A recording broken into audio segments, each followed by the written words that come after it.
sickness and disease. What I'm trying to say is, Matthew is linking Jesus' healings with his substitutionary atonement. When Jesus died on the cross, he substituted your sin for his righteousness. That's what Matthew's trying to do. And if I was more articulate, I'd try and convince you of that better. But we got to move on. Verse 18. This point in the story, I'd like you to once again imagine your vision of a desired future.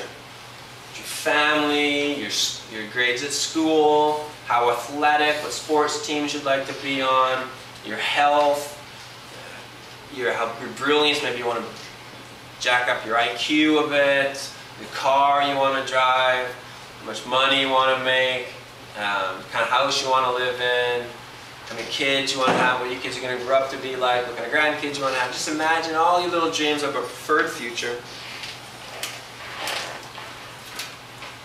And at this point, Jesus is going to come in and he says, if you trust in me, you've already put your faith in me for your salvation, you've said, Jesus, please forgive me. You are now in my family, but you are not just a child, you are now a disciple. A disciple is an important word for this. A disciple means a student, but heightened. Because you don't just go to class for an hour, you get a teacher, you get a student, and then you leave. You're following this teacher around, and every moment of opportunity he's going to teach you something. If you're a Christian, if you say, I'm a Christian, someone asks you, are you a Christian? And you say, yes. They say, well, how do you know? Because I trust Jesus for forgiving me. You are now a disciple. And there's a whole range, kind of a scale of how good or how weak a disciple you are. And it has to do with your dreams of preferred future. If you're like trying to fit God into your dreams of preferred future, then every time anything happens that's not quite what you anticipated would happen, or forget preferred future, what about a preferred morning? What about a preferred sleep? Your vision of a preferred lunch? It's the little things. If you're at this end of the disciple spectrum, and you're like, I have my dream of a preferred lunch, a preferred sleep, a preferred afternoon, a preferred weekend, a preferred summer holidays, a preferred all the other things I mentioned, and you're trying to fit God into that, Jesus is going to say, your faith is not very strong, because you're trying to fit me into your dreams of a preferred future.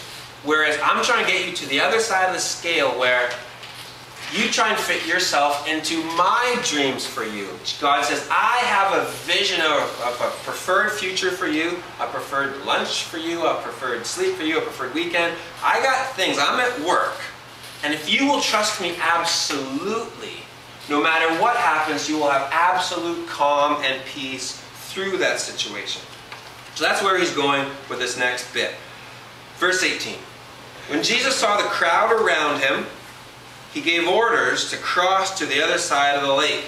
So Jesus has had enough. He probably wants a rest. Verse 19. Then a teacher of the law came to him and said, the teacher of the law is one of the few people in their society who could read and write. So he would take the ancient manuscripts, copy them out, make new copies. No photocopiers back then, no printing presses, all by hand. And he could not only read and write and make copies, but he could teach you what it meant. He could explain to you what it meant.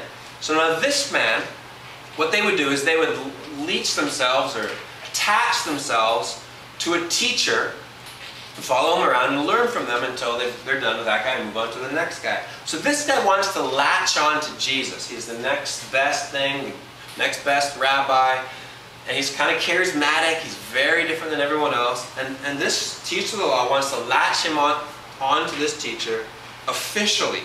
So he says, teacher, I will follow you wherever you go. You're going across the lake? It's a bit inconvenient for me, but I'm going to follow you across the lake. I want to learn as much as I can for you because you're the next best thing. Jesus speaks into his life and he says, foxes have holes, birds have nests, but the Son of Man has no place to lay his head. Now, as I said, Jesus didn't have his own place. He slept at his buddy's house on the couch. Jesus isn't saying he slept on the ground and that he used rocks for pillows, that type of thing.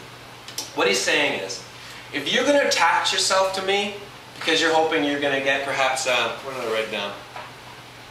You're going to get some upgrades in your status Or you're going to receive some more benefits that you didn't have before. You're going to be blessed in better ways. Your preferred future will get better because you've attached yourself to Jesus. Jesus is saying, you got a distorted view of this. I don't have any place to stay. I'm not offering you any preferred treatment. Your life may not get better. Are you going to follow me anyways? That's what he's saying. He's saying, what if your life goes worse? Are you still going to be my student? Are you still going to be my follower? Are you just fitting me into your vision of a preferred future, a preferred day, a preferred weekend, a preferred evening? Or are you willing to absolutely trust me that I can actually make your life better? You know, that's a nice job, but look over this. But you got to absolutely trust me that whatever happens, I got you in control. Like we learned last week, I have complete authority over every situation. Nothing takes me by surprise. So you may end up on the streets or living with foxes. He's exaggerating. But is that going to be okay with you, he's saying. He said, I don't think it is, he says to the guy. And chances are this guy did not cross the lake with Jesus. Next one, verse 21. Another disciple came to him. Here's what he says. He says, Lord, first, I'm all into following you. I'm all into following you and absolute trust and all that stuff. But I just got to deal with this one thing. I got to bury my father. Now, in this culture, he should bury his father. There's huge responsibilities between you and your parents. If they've died, you got to bury him. Jesus knows that. He chastised or kind of was harsh on the Pharisees at one point because they weren't taking care of their parents. So Jesus is all about taking care of parents. But what he's saying here is, the guy says, go and bury. I got to go. Can I catch up with you later? I know you're crossing the lake now, but I'll be there tomorrow. Jesus wants to make another point. Verse 22, he says, follow me and let the dead bury their own dead. No one's really sure exactly what he meant by that.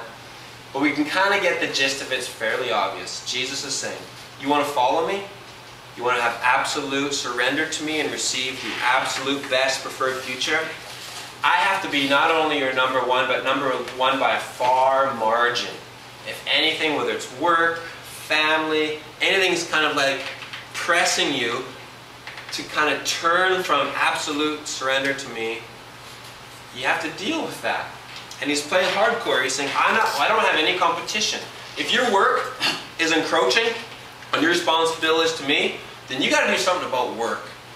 If your relationships, your new friend group or whatever, your entertainment, if that's encroaching and starting to take away from what we have going here, my preferred future, you need to do some drastic changes over here. I'm not happy, Jesus is saying, just you fitting me into your little thing and hoping that you just get that little bit of good feeling to get you through to next Sunday. I'm not happy with that. I'm not ditching you, but I'm going to do everything in my power to get you farther along. I'm not happy playing second fiddle to anything.